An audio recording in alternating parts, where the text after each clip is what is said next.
Hello, welcome to today's video. I hope you're having a wonderful day today, and if you're not, I hope this video can bring you a little bit of comfort. So if you hear the camera shifting a lot, it's because it's on autofocus and focusing on my face. And the reason why I'm doing this is because in my last few videos, I've noticed that the focus hasn't really been there. It's been a little blurry, and especially with how nice of a camera this is, it should not be doing that. And so I'm realizing it's just because it hasn't just been focusing right whenever I have to manually do it, and it's a little struggle. So we're trying to do this to make our lives a little easier. But in today's video, this is a series I've been wanting to do where I redo things from my childhood, reread things from my childhood, rewatch shows, things like that, just to see the things that I thought of and imagined as a child and see if I still remember it the same. And so in this video specifically, it'll be also a reading vlog because I have two books from my childhood that I want to reread and see if I remember it accurately, basically.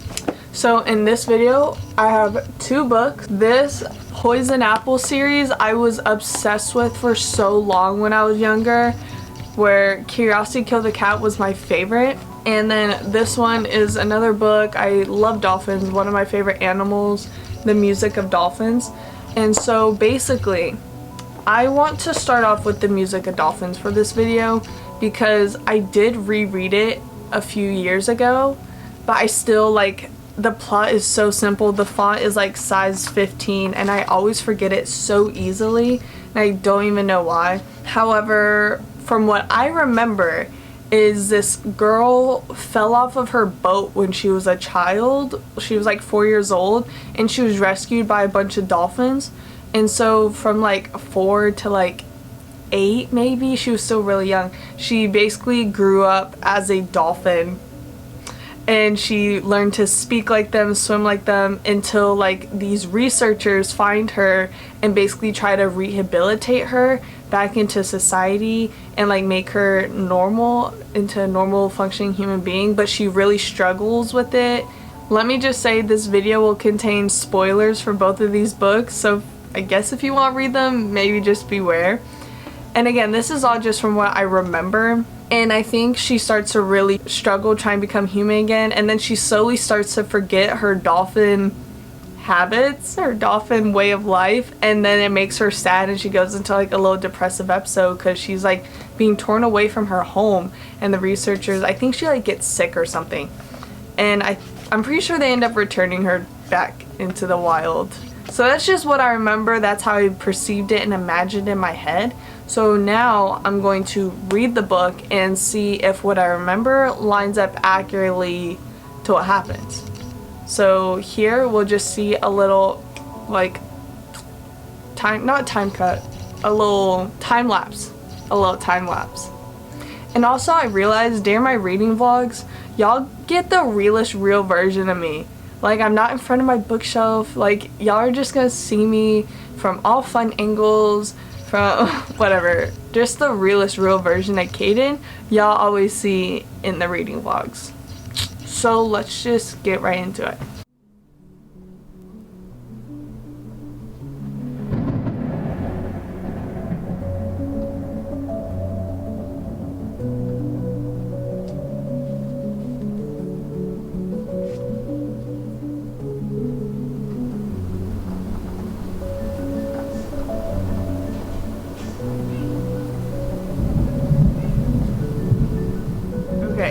So I don't know, I think it's been about an hour, but I finished the book and it's really how I remember it. But one thing I didn't remember and what I loved about the book is how early on the font is huge, and then as you get more into it, the font gets smaller. And the reasoning for this is it adds to the story. Let's just go over the story real quick. What is The Music of Dolphins about?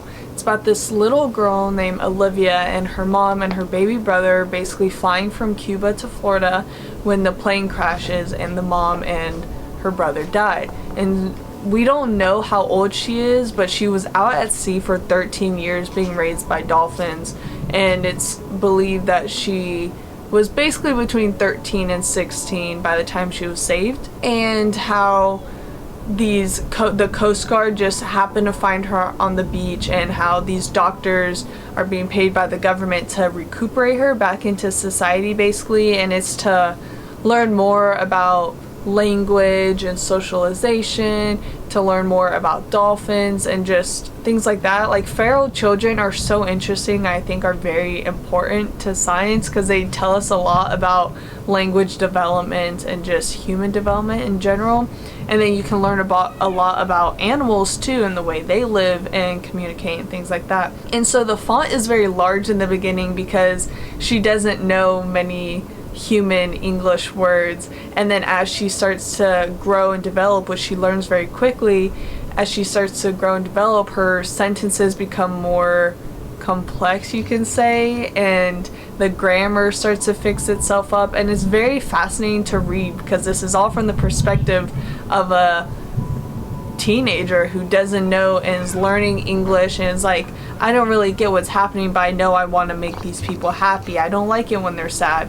And then at the same time, you have another girl with her name, Shay, who was also a feral child. We don't know what animal she was raised by. I assume it's like some sort of rabbit or so. I don't even know if that's possible, but it just describes her as like hopping around, and she speaks very quietly and like didn't get to learn as quickly as Olivia did, or she was renamed as Mila. She didn't get to learn as well as her, and in the end you see her like shut herself down to the point where she basically stopped trying to learn and grow and become human.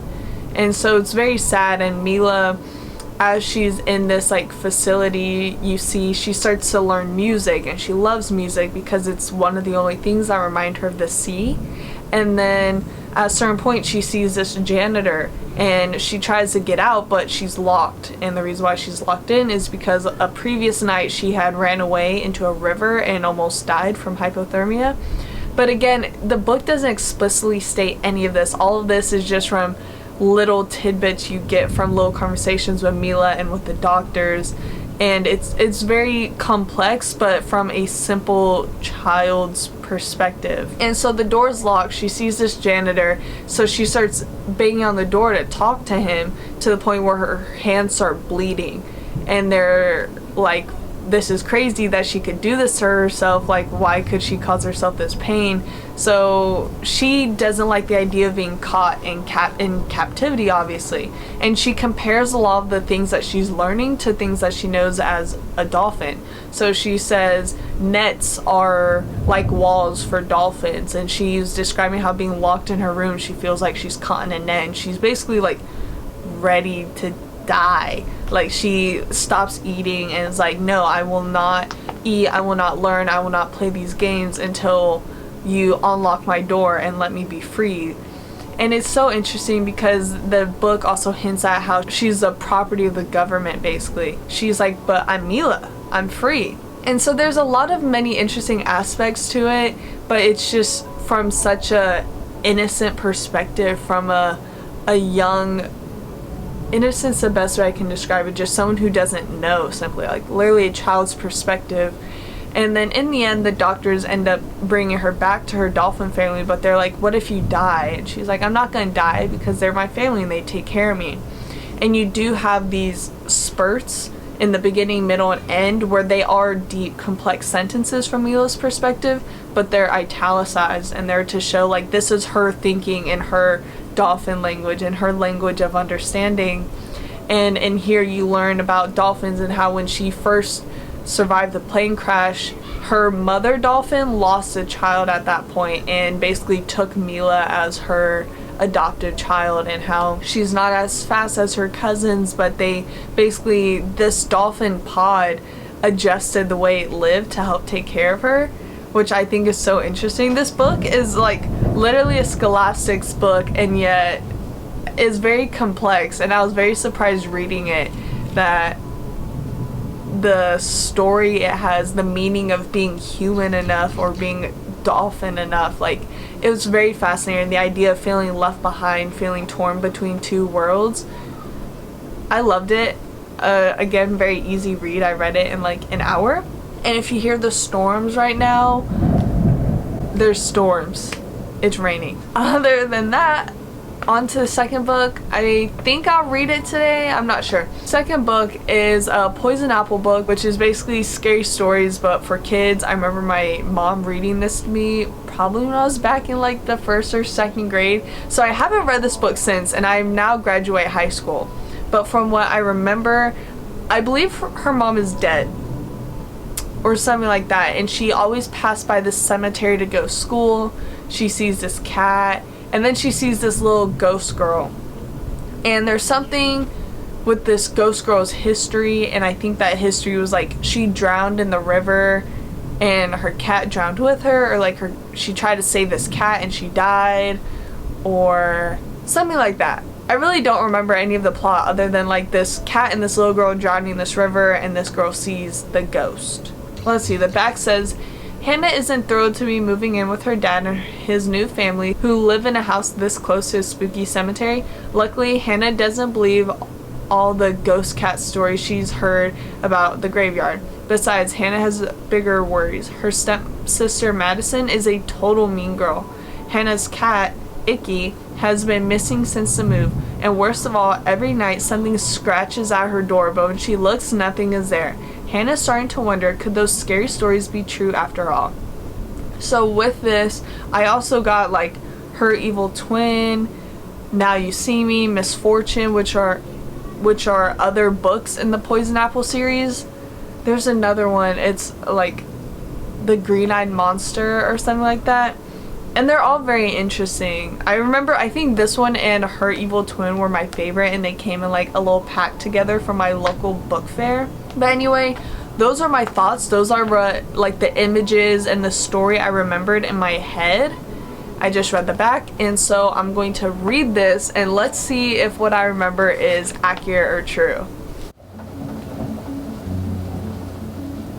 Okay guys, her mom is not dead.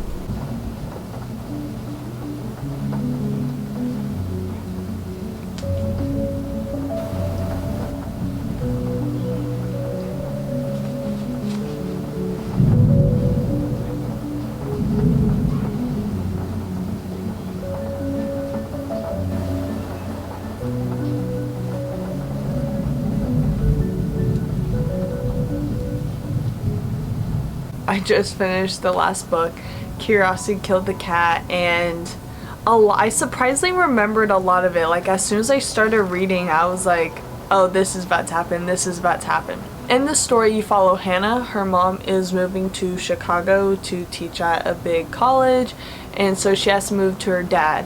However, they live in the town Sleepy Hollow, and her dad lives next to the cemetery that inspired the story. And so I really liked a lot of the Sleepy Hollow references in it. Her cat's name is Icky for Ichabod Crane, and things like that. So during her move to her dad's house, her cat gets out and she's lost her cat. She's now moving in with her stepsister, who's this super mean girl, basically never liked her in school. And now that she's moved into this house, she's hearing scratching noises in the middle of the night, seeing things that aren't there, and she keeps trying to tell her dad about it, and her dad doesn't believe her. That's the story. And I remembered, it makes sense why I thought the mom died, considering the mom moved.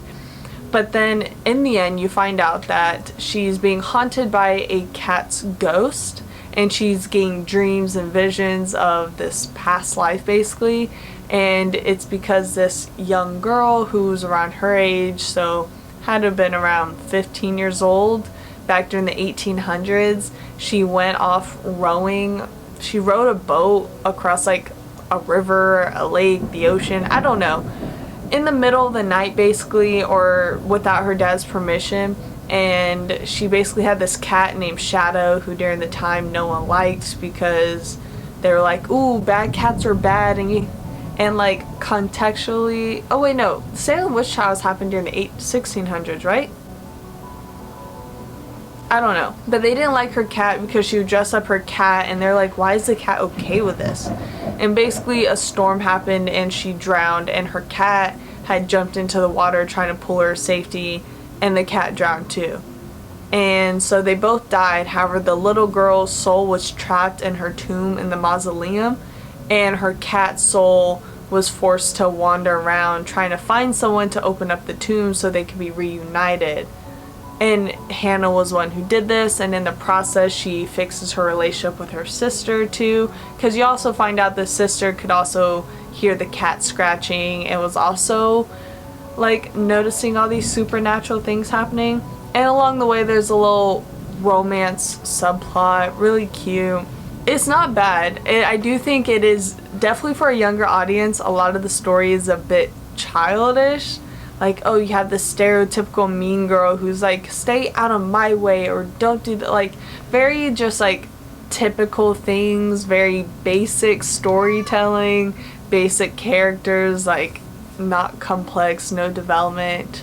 I mean, she did have some development, but nothing like robust. And so it's not bad. I really do enjoy Poison Apple books. Like, she literally saw a ghost in the end, and like the ghost story, it was interesting. I almost wanted to hear more about it, like a little girl from the 1800s and her cat type thing. Like, I would have loved that, honestly. And oh, she ended up finding her cat in the end, in case anyone was worried. And so I think I would have loved a bit more, but again, this is a children's story, and I really want to reread my other Poison Apple books, because honestly this just keeps giving me flashbacks to other stories I read, and how much it just reminded me how much I used to love these Poison Apple books when I was younger. So I would love to reread them or start reading new ones that as a child I never got the chance to. So other than that, thank you so much for watching. I hope you enjoyed this video. If you have any other things that you want me to do on this channel, let me know. Comment them down below. Check out my description box down below. Don't forget to like, comment, subscribe. Remember, you are important, and I hope you have a wonderful day today. Let's get started. I didn't want the same angle as last time, so I'm just really trying to get comfortable. The sky was gray and cloudy. Perfect thing to be reading during a storm. Alright, that's good enough. Also, the rain sounds. I love reading in the rain. It sounds so nice. Who lived in a house this close to a spooky cemetery. At one point I was gonna say, like, if you have anything you did in your childhood that you want me to do, comment down below. But that's a little silly, and that sounds a little weird. It doesn't make sense, because I'm redoing things I did in my childhood. Can you focus on my face? Focus on my face!